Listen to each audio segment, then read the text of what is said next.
અને હવે જોઈએ વિગતવાર સમાચાર તો સ્થાનિક સ્વરાજ્યની ચૂંટણી નજીક છે ત્યારે હવે નેતાઓને લોકોની યાદ આવી છે। મોરબીના વાવડી વિસ્તારમાં ભાજપના નેતા લોકો વચ્ચે મત માંગવા માટે ગયા હતા, પરંતુ વિકાસનું વચન આપીને વર્ષો પછી દેખાયેલા નેતાનો સ્થાનિકોએ ઉધડો લીધો હતો। ભક્તિ સોસાયટીમાં મત માંગવા ગયેલા જિલ્લા પંચાયતના સદસ્ય જયંતિલાલ પડસુંબિયાને સ્થાનિકોએ ફરિયાદ કરી હતી। વાવડી વિસ્તારમાં વર્ષોથી રસ્તાનું કામ ન થતું હોવાની મહિલાઓએ ફરિયાદ કરી। એટલું જ નહીં, રસ્તો બનાવવામાં ભેદભાવ થતો હોવાનો આક્ષેપ કર્યો હતો। ભાજપના નેતાએ ચૂંટણી પછી રસ્તો બનાવી આપવાની બાહેધરી આપી। જોકે રસ્તા માટે હજુ 6 મહિનાની રાહ જોવાનું કહેતા મહિલાઓ રોષે ભરાઈ હતી અને રસ્તો નહીં બને તો મત પણ નહીં આપવાની વાત કરી હતી। ભાજપના નેતા લાજવાના બદલે ગાજતા કહ્યું કે તમે અમને મત ના આપો તો અમારી પાસે કંઈ માંગી પણ ન શકો।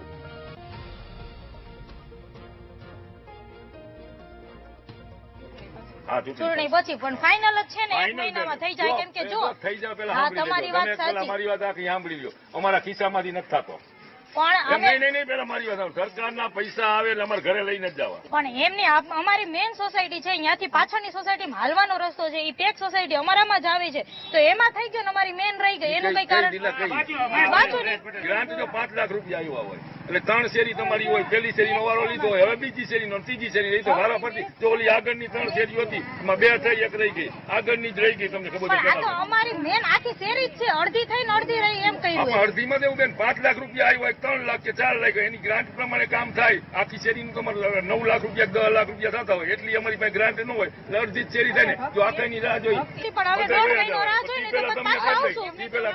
હા વાંધો નહીં, 1.5 મહિના રાહ જોઈ નહીં તો પાછા આવશું। 1.5 મહિના નહીં, 2 મહિના તો હજી ચૂંટણી તારીખ 7 જુલાઈ 7 જુલાઈ તો આચારસંહિતા ઉઠે, 7 જુલાઈ હજી આ 4થો મહિનો હાલે, 5મો 6મો 7મા મહિનામાં 7 જુલાઈ આચારસંહિતા ઉઠે, તે પછી સરકારની પ્રોસેસ થાય, મહિને 1.5 મહિને ગ્રાન્ટ ફાળવે એટલે તમારે હજી જો 9મા મહિનામાં ગ્રાન્ટ આવે, 9મા મહિનામાં આ વખતે ચૂંટણી આપણે કોઈને મત દેવાનું થતો નથી, જ્યાં લગી રોડ નહીં થાય ત્યાં લગી નહીં। આની પહેલા ચૂંટણી આવી હતી ત્યારે અને સમસ્યા કઈ નથી, ઘણી વખત અમે ત્યાં સમસ્યાનો અમારો ઉકેલ લાવવા માટે ઘણી વખત અમે આવેદન પત્ર ને બધું આપ્યું છે, પણ કોઈ જાતનો કોઈ રીતે નિકાલ આવતો નથી। બરોબર, અમે કઈ થાકી ગયા છે અને હવે એ લોકો એમ કહે છે તમે 80% અમે ખર્ચો આપી, 20% તમે આપો એમ। તો પેલા 100% સરકાર આપતી હતી, હવે કેમ 20% અમારે શેરી વાળાને કાઢો? શેરીમાં એમ થાય છે કે અડધા આપે છે ને અડધા નતા, અમારાનો ઉકેલ શું લાવવાનો એમ? કેટલી વખત 8 દિવસથી કચરા વાળો આવતો નથી અમારી શેરીમાં। અમારે ત્યાં વર્ષોથી આ શેરીમાં રોડ બન્યો નથી, આજુબાજુ વાળી બધી શેરીમાં રોડ બની ગયો છે, તો અમારી ભક્તિનગર એક મેઇન શેરી અમારી જ આવે, તો અમારી શેરીનો શું વાંક છે? તો રોડ થતો નથી અને અમે બધી જગ્યાએ જઈ આવ્યા છીએ, અમને ક્યાંયથી કઈ જવાબ મળતો નથી। મત લેવા ટાણે આવે છે ને કહે છે કે અમે રોડ બનાવી દેશું, માપી જાય છે, પણ કઈ પ્રશ્ન હલ થતો નથી અમારો। અને આ રોડ બાબતે અમે ઘણા ટાઈમથી ફરિયાદો કરતા આવ્યા છીએ। હમણાં છેલ્લા 10 મહિના પહેલા તો અમે ઘણું આંદોલન હાથે ઘણું કરવાની ચમકી પણ આપેલી હતી અને ત્યારે જયંતિભાઈ કે તો સાંભળ્યું તમે કે જિલ્લા પંચાયતના જે સદસ્ય છે એ કેવી રીતે લોકો સાથે ઉદ્ધતાઈ ભર્યું વર્તન કરી રહ્યા છે।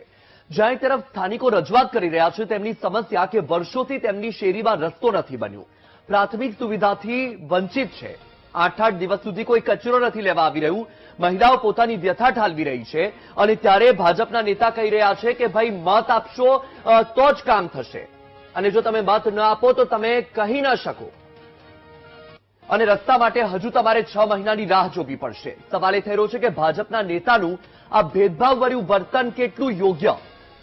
ભાજપના નેતાઓ શું ભેદભાવ કરી રહ્યા છે? કારણ કે જે આ સ્થાનિક મહિલાઓ છે એ કહી રહી છે કે આસપાસની શેરીમાં રસ્તો બની ગયો છે, માત્ર તેમની શેરીમાં રસ્તો નથી બનતો।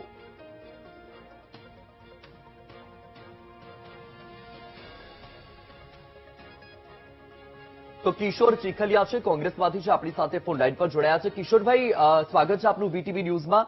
આજે દ્રશ્યો સામે આવ્યા છે મોરબીની, આ જે સ્થાનિકોની વ્યથા છે કે ભક્તિ સોસાયટીમાં શેરીમાં તેમના રસ્તો નથી બની રહ્યો અને આસપાસની શેરીમાં રસ્તો બની ગયો છે, તો ભાઈ અડચણ ક્યાં આવી રહી છે?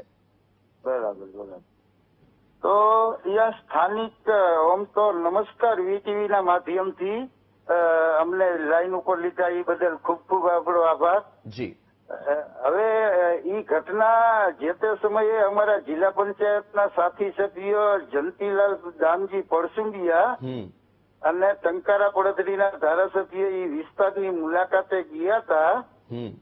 ત્યારે સ્થાનિક લોકોએ રજૂઆત કરતા ત્યારે જિલ્લા પંચાયતના સભ્યએ એવું કીધું કે ભાઈ તમે લોકોએ મત નથી દીધા એટલે તમારા કામ અમારે ન કરવાના હોય, પણ લોકશાહીના ચૂંટાયેલા પ્રતિનિધિઓ જી કિશોરભાઈ આપણે એ મુદ્દે વાત કરીશું કે સ્થાનિક લોકો જે આરોપ લગાવી રહ્યા છે અને સૌથી મોટી વાત એ છે કે એક તો આ વિડીયો સામે આવ્યો છે કે જેમાં જે જયંતીલાલ છે એ ઉદ્ધતાઈ ભર્યું વર્તન કરી રહ્યા છે. સ્થાનિક લોકોનું કહેવું છે કે આસપાસની શેરીમાં રસ્તો બની ગયો છે, માત્ર તેમની શેરીમાં રસ્તો નથી બની રહ્યો. તો બીજી તરફ જયંતિભાઈનું કહેવું છે કે ભાઈ તમારે રાહ જોવી પડશે રસ્તો બનાવવા માટે.